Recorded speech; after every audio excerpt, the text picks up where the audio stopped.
Hello friend. आज हम 10वीं कक्षा का प्रीवियस ईयर का साइंस का जो बोर्ड का पेपर है उसको सॉल्व करेंगे।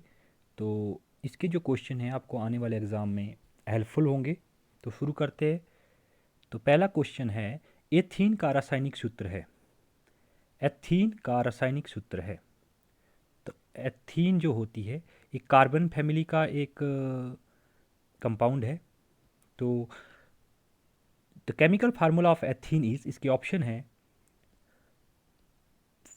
C2H4, सेकंड है C2H2, थर्ड है C2H6, फोर्थ है C2H8। तो इसका जो सही आंसर है वो है C2H4। तो फ्रेंड्स, जो C2H4 है तो इथीन का रासायनिक सूत्र है। तो इस जो फैमिली के कार्बन फैमिली के अन्य कंपाउंड है उसमें आता है methane, ethane, propane, butane, pentane, hexane, heptane, इस तरह के कंपाउंड होते हैं। तो इसमें अगर सिंगल कार्बन एटम है तो उसको हम मीथेन पढ़ेंगे। मीथेन जैसे CH4 है तो ये मीथेन है। इसमें जो कार्बन होता है वो 4 हाइड्रोजन एटम के साथ बॉन्ड बनाता है। इसी तरह जो इथेन होता है इसमें 2 कार्बन एटम होते हैं और ये जैसे कि दिखाया हुआ है CH, H, H, H, H। तो ये इथेन का रासायनिक सूत्र है। इसमें 2 जो कार्बन एटम होते हैं वो हर एक प्रत्येक कार्बन एटम है 3 हाइड्रोजन के साथ एक कार्बन के साथ बॉन्ड बनाता है। तो 3 3 हाइड्रोजन के साथ बॉन्ड करता है। तो इसलिए इसका जो फॉर्मूला है वो है C2H6।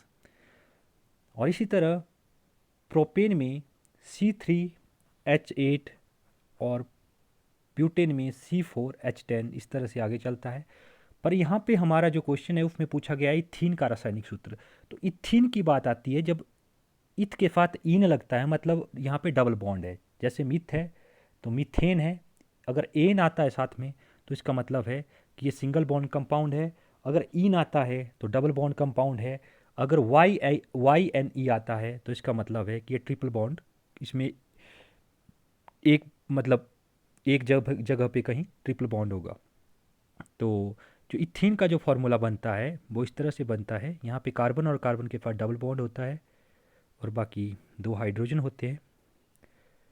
तो जो कार्बन की 4 बॉन्ड बनाने की टेंडेंसी है वो भी पूरी हो जाती है। तो 1 2 3 4 यहाँ पे भी कार्बन के 4 बॉन्ड बन जाते हैं। अगर 3 कार्बन के बीच में कहीं एक बॉन्ड डबल होता है तो उसको हम प्रोपीन पढ़ेंगे।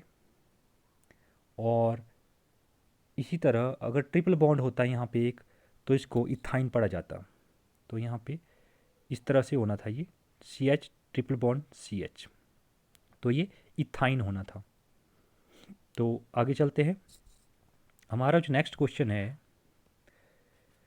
वो है, पोटासियम में संयोजकता इलेक्ट्रॉन होते हैं।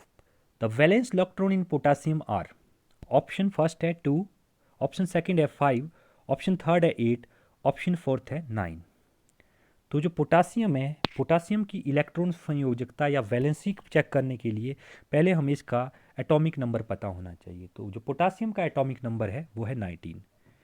तो इसमें जो है 2 8 8 1, जो शेल है इसका फर्स्ट जो है जहाँ पे 2 इलेक्ट्रॉन है वो K है, सेकंड है जिसमें 8 इलेक्ट्रॉन है वो L शेल है, और थर्ड है जिसमें 8 इलेक्ट्रॉन है वो M सेल है, और लास्ट जो सेल है वो N सेल है, इसमें जो इलेक्ट्रॉन है वो 1 है। तो यहाँ पे कहीं भी ऑप्शन 1 नहीं है, तो इसलिए आई थिंक इस क्वेश्चन में कहीं गलत है, ये ऑप्शन गलत दिए हुए है। तो इसके जो बैलेंस सेल में जो इलेक्ट्रॉन आते हैं वो 1 आता है। तो नेक्स्ट क्वेश्चन की ओर चलते हैं। इसमें से कोई भी आंसर नहीं है। तो नेक्स्ट क्वेश्चन में चलते हैं। नेक्स्ट क्वेश्चन है नेक्स्ट क्वेश्चन है मुकुलन किस जीव में होता है। तो मुकुलन किस जीव में होता है, इसको जानने से पहले हमें मुकुलन के बारे में जानना होगा। तो मुकुलन क्या होता है। तो मुकुलन जो है that is budding. Budding occur in which organism, मतलब बर्डिंग होता क्या है। तो बर्डिंग जो है एक असेक्सुअल टाइप का रिप्रोडक्शन है।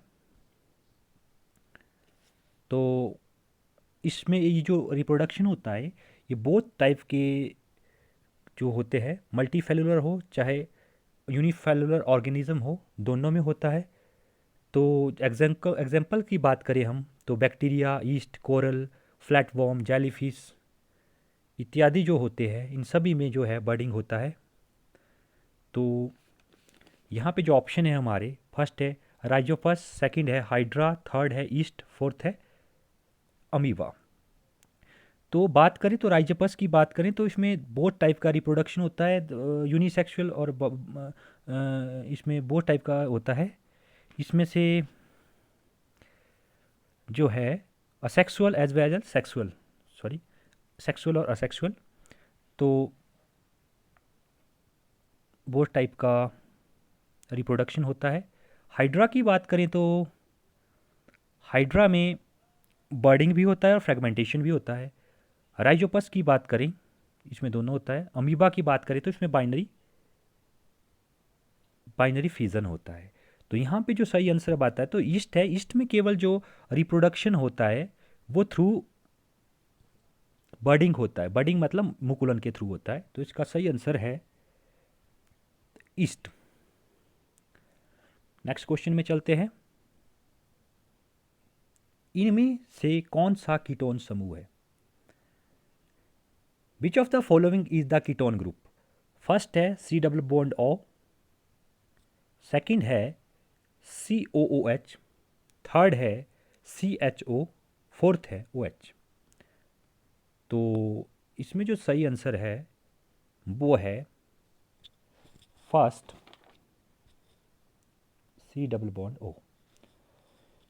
ये कीटोन ग्रुप के लिए होता है सी डबल बॉन्ड ओ, यानी कंपाउंड जो होता है उसमें बीच बीच वाले कार्बन एटम में डबल बॉन्ड होता है। और दूसरे की बात करें तो ये कार्बोजाइलिक एसिड्स है, कार्बोजाइलिक ग्रुप होता है।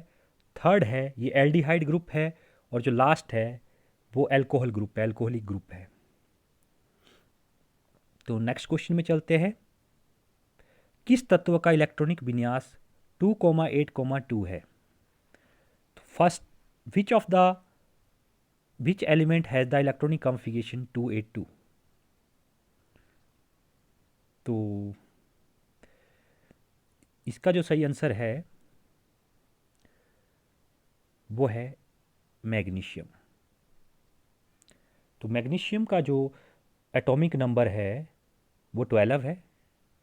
तो इसमें भी अगर देखें हम तो के जो एटम है, के जो सेल है उसमें 2 इलेक्ट्रॉन है, एल में 8 है और एम में 2 है। तो इनको जोड़ के देखें हम तो 8 to 10 12। तो मैग्नीशियम का एटॉमिक नंबर भी 12 है। तो इससे कंफर्म है कि जो ये जो है कंपाउंड जिसका इलेक्ट्रॉनिक विन्यास ये है वो मैग्नीशियम है। बाकी की बात करें तो एल्यूमिनियम का जो एटॉमिक नंबर है वो 13 है, और सोडियम का 11 है, और फास्फोरस का 15 है। तो इसका सही आंसर है मैग्नीशियम। नेक्स्ट है 6 क्वेश्चन। डैश डैश मादा जनन तंत्र का भाग नहीं है। Dash dash is not a part of female reproductive system. तो फर्स्ट ऑप्शन है ओवरी, सेकंड है यूट्रस, थर्ड है स्क्रोटम एंड फोर्थ है ओविडक्ट। तो इसमें से मादा जनन तंत्र की बात करें तो अंडाशय, गर्भाशय, अंडवाहिका, या ओवरी, यूट्रस और ओविडक्ट की बात करें तो ये तीनों जो पार्ट है ये तीनों ही मादा जनन तंत्र के भाग है, यानी फीमेल रिप्रोडक्टिव सिस्टम के पार्ट है। इनमें से जो थर्ड है स्क्रोटम, ये फीमेल रिप्रोडक्टिव सिस्टम का पार्ट नहीं है। तो नेक्स्ट क्वेश्चन की ओर चलते हैं। अनुवांशिकी के जनक कौन है? Who is the father of genetics? First है चार्ल्स डार्विन, सेकंड है रॉबर्ट हुक, थर्ड है जॉन मेंडल, फोर्थ है रॉबर्ट ब्राउन। तो इसका जो सही आंसर है वो है जॉन मेंडल। तो पहले की बात करें चार्ल्स डार्विन की, तो चार्ल्स डार्विन जो है वो थ्योरी ऑफ नेचुरल सिलेक्शन के लिए जाने जाते हैं। सेकंड है रॉबर्ट हुक। तो Robert Hooke law of elasticity के लिए जाने जाते हैं, मतलब stress is directly proportional to जो स्ट्रेन है, जो फिजिक्स का फॉर्मूला है, उसके लिए जाने जाते हैं। जॉन मेंडल जो है वो फादर ऑफ जेनेटिक्स कहते हैं, जबकि basic law of heredity and जो जेनेटिक साइंस है उसकी फाउंडेशन इनके द्वारा रखी गई थी। और रॉबर्ट ब्राउन है, वो existence of nucleus in a cell, मतलब न्यूक्लियस में जो सेल में जो न्यूक्लियस होता है उसके जो एग्जिस्टेंस का पता लगाया था, और स्टोमेटा के बारे में इन्होंने रिसर्च की थी। तो इसका सही आंसर है वो है जॉर्ज मेंडल। नेक्स्ट क्वेश्चन की ओर चलते हैं। प्रकाश का परावर्तन का नियम इनमें से किसके लिए पूर्णतः सही है? The law of reflection hold good for, first option है अवतल दर्पण यानी कनकेव मिरर, सेकंड है उत्तल दर्पण यानी कन्वेक्स मिरर, थर्ड है प्लेन मिरर यानी समतल दर्पण, और फोर्थ है सभी प्रकार के दर्पण यानी all of the mirror. Concave mirror की बात करें तो कनकेव मिरर जो होता है वो अंदर की तरफ धंसा हुआ होता है, रिफ्लेक्टिंग सरफेस होता है तो अंदर की तरफ धंसा हुआ होता है। कन्वेक्स मिरर बाहर की तरफ होता है, उभरा हुआ। और प्लेन मिरर प्लेन होता है, जो घरों में हम शीशा मुंह देखने के लिए यूज़ करते हो, प्लेन मिरर होता है। तो लॉ ऑफ रिफ्लेक्शन की बात करें तो लॉ ऑफ रिफ्लेक्शन में कहीं भी ये शो नहीं किया है कि किस प्रकार के मिरर के लिए ये वैलिड होता है, मतलब इज जस्ट रिफ्लेक्टिंग सरफेस। तो लॉ ऑफ रिफ्लेक्शन है, जो बोथ लॉ है दोनों, लॉ ऑफ रिफ्लेक्शन,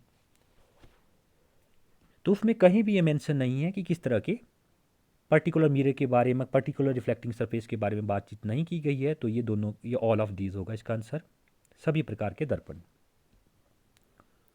तो नेक्स्ट क्वेश्चन में चलते हैं।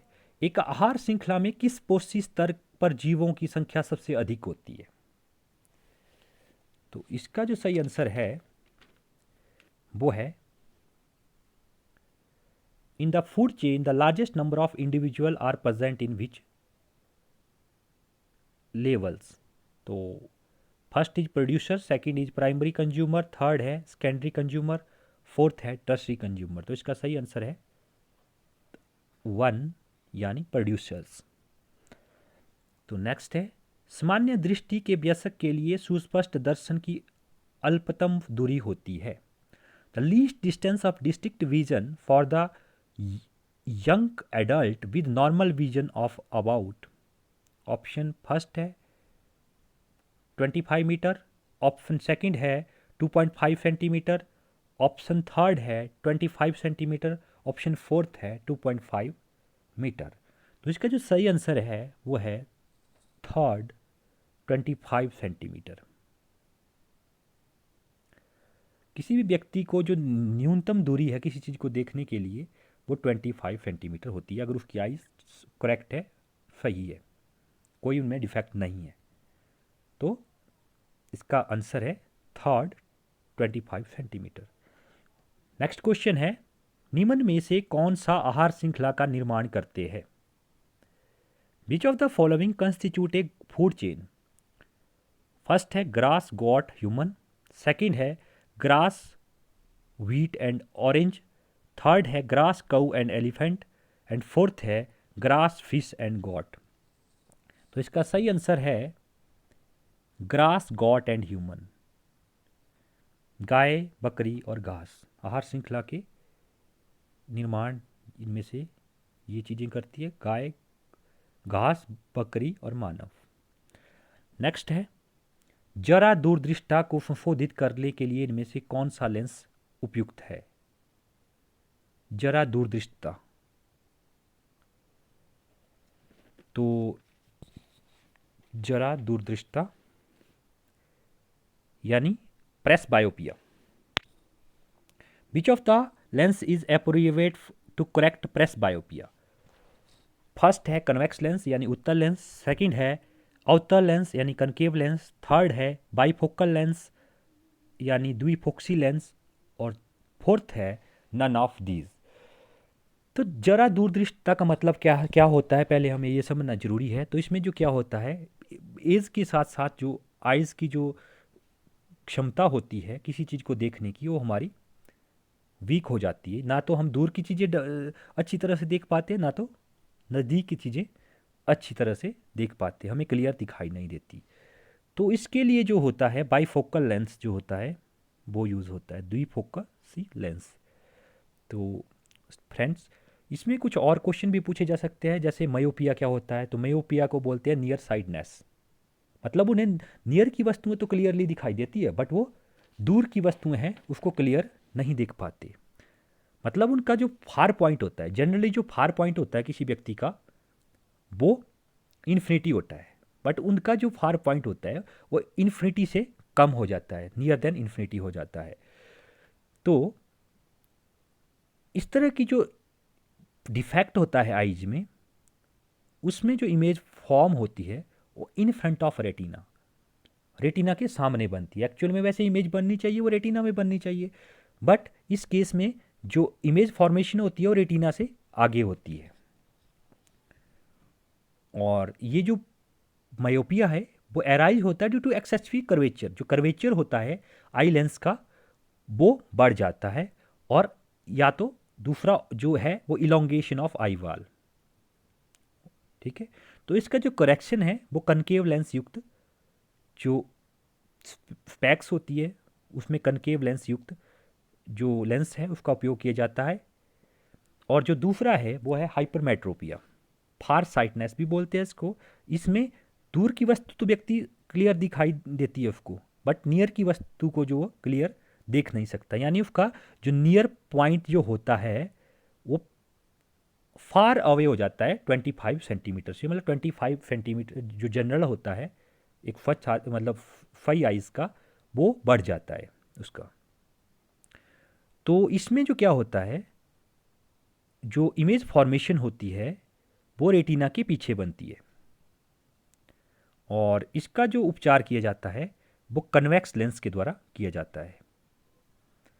तो प्रेस बियोपिया के बारे में मैंने बता दिया कि इसका जो आंसर है वो है बाईफोकल लेंस या द्विफोक्सी लेंस। नेक्स्ट क्वेश्चन की ओर चलते हैं। पर्यावरण को बचाने के लिए 5 प्रकार के आर में तीसरा आर क्या है?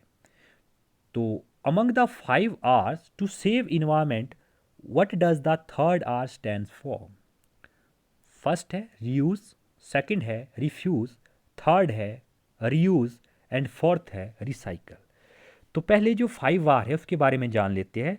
तो जो 5 आर है उसमें जो पहला है रिफ्यूज, सेकंड है रिड्यूस, थर्ड है रीयूज, फोर्थ है रीपर्पज, एंड फिफ्थ है रिसाइकल। तो इसमें से जो थर्ड है वो है रीयूज, पुनः उपयोग। नेक्स्ट क्वेश्चन की ओर चलते हैं।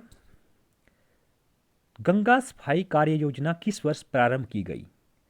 तो गंगा सफाई जो परियोजना है वो किस वर्ष प्रारंभ की गई? Ganga action plan was launch in which year?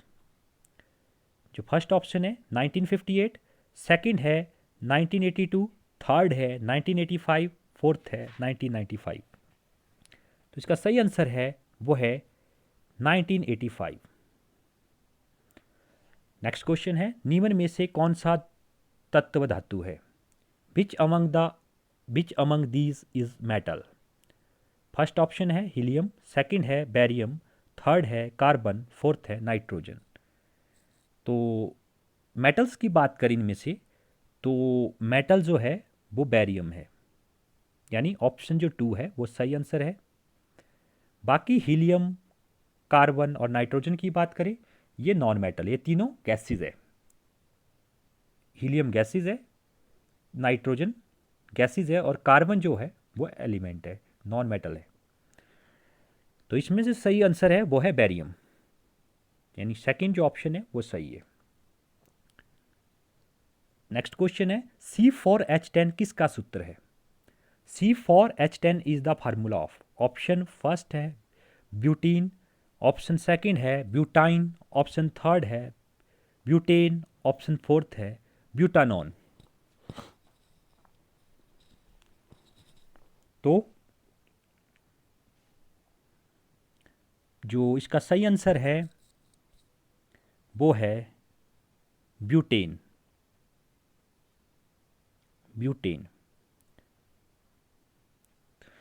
मैंने आपको पहले ही बताया था कि जो C4H10 है उसमें 4 कार्बन एटम है।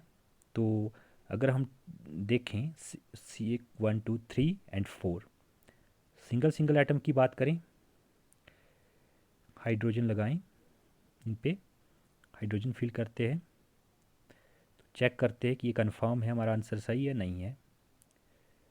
तो इस तरह से C4 methane ethane propane butane, और हाइड्रोजन एटम की संख्या देखिए हम 1 2 3 4 5 6 7 8 9 10। तो C4H10 हर एक जो कार्बन एटम है वो हाइड्रोजन के साथ भी सिंगल बॉन्ड बना रहा है और कार्बन के साथ भी सिंगल बॉन्ड बना रहा है। तो ये है ब्यूटेन।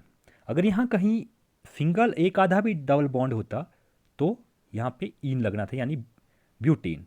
और एक आधा ट्रिपल बॉन्ड होता, मिनिमम एक भी ट्रिपल बॉन्ड होता, तो यहाँ पे ब्यूटाइन होना था। तो इसका सही आंसर है ब्यूटेन। नेक्स्ट क्वेश्चन की ओर चलते हैं। नेक्स्ट है, मनुष्यों में एड्स रोग किसके द्वारा होता है? What cause AIDS in human? First option है विषाणु यानी वायरस, सेकंड है कवक यानी फंजाई, थर्ड है प्रोटोजोआ यानी प्रोटोजोआई, और फोर्थ है जीवाणु यानी बैक्टीरिया। तो जो एड्स जो रोग होता है वो विषाणु यानी बैक्टीरिया के थ्रू होता है। तो बैक्टीरिया के थ्रू होने वाले अन्य रोगों की बात करें हम, तो उनमें से जो है अन्य रोग की बात करें तो इसका सही आंसर है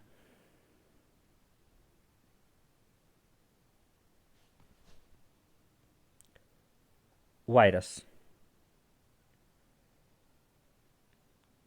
तो इसकी अन्य बात की करें तो कोविड-19 हो गया, वो भी वायरस के थ्रू होता है, और HIV हो गया, HIV भी वायरस के थ्रू होता है, और कवक की बात करें जो फंजाई है उसके थ्रू जो मलेरिया होता है, जो कॉमन रोग कवक के थ्रू मलेरिया, कवक के थ्रू जो स्किन डिजीज़ होते हैं वो होते हैं। प्रोटोजोआ की बात करें तो मलेरिया कॉमन डिजीज़ है। बैक्टीरिया की बात करें तो टीबी हो गया, कॉलरा हो गया। तो नेक्स्ट अगले क्वेश्चन में चलते हैं। श्वेत प्रकाश के 7 रंगों में विभाजन को कहते हैं। The splitting of white light into a 7 colour is known as. First option है स्कैटरिंग यानी प्रकीर्ण, सेकंड है रिफ्रैक्शन यानी अपवर्तन, थर्ड है रिफ्लेक्शन यानी परावर्तन, एंड फोर्थ है डिस्पर्शन। तो इसका जो सही आंसर है वो है डिस्पर्शन यानी विक्षेपण।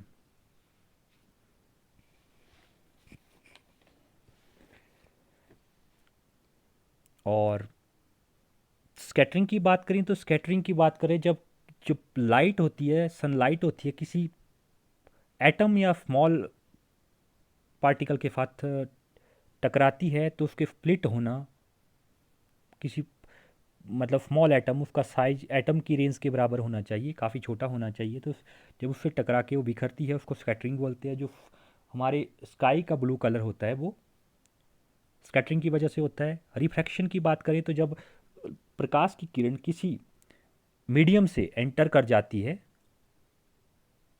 तो उसकी जो गति होती है वो धीमी हो जाती है। जैसे पानी से ग्लास से पास कर जाती है तो उसकी गति जो होती है धीमी हो जाती है एज़ कम्पेयर टू वैक्यूम, तो उसको रिफ्रैक्शन बोलते हैं। और रिफ्लेक्शन की बात करें तो प्रकाश की किरण जब किसी रिफ्लेक्टिंग सरफेस यानी रिफ्लेक्टिंग मीडिया जैसे शीशा हो गया, दर्पण हो गया, तो उससे टकरा के वापिस मुड़ना उसका या किसी एंगल में मुड़ जाना, उसको रिफ्लेक्शन बोलते हैं। तो डिस्पर्सन की बात करें तो डिस्पर्सन का मतलब होता है प्रकाश की किरण का 7 रंगों में विभाजित हो जाना, जिसमें विबग्योर फॉर्मेशन होती है, तो उसको डिस्पर्सन कहते हैं। नेक्स्ट क्वेश्चन है N2 अणु किस प्रकार का सहसंयोजक आबंध है? Which type of covalent bond is present in N2 molecule? First है सिंगल बॉन्ड यानी एकल बंध, सेकंड है डबल बॉन्ड यानी द्विआबंध, थर्ड है ट्रिपल बॉन्ड यानी त्रिआबंध, एंड फोर्थ है इनमें से कोई नहीं यानी नन ऑफ दिस। तो इसका जो सही आंसर है वो है त्रिआबंध यानी ट्रिपल बॉन्ड। जो नाइट्रोजन और नाइट्रोजन होता है तो नाइट्रोजन और नाइट्रोजन एटम के बीच में हमेशा ट्रिपल बॉन्ड होता है। नेक्स्ट है मेंडलीफ द्वारा दिए गए तत्वों के वर्गीकरण के क्या आधार माना गया है। What is the basis of classification of elements done by Mendeleev. First है परमाणु संख्या, सेकंड है न्यूट्रॉनों की संख्या, थर्ड है परमाणु द्रव्यमान और फोर्थ है इनमें से कोई नहीं। तो इसका जो सही आंसर है वो है एटॉमिक मासेस। इसका आंसर थर्ड है। तो फ्रेंड्स ये था हमारा आज का डिस्कशन। तो अगर आपको ये अच्छा लगा हो तो मेरे चैनल को लाइक, सब्सक्राइब और ज़्यादा से ज़्यादा शेयर करें। धन्यवाद।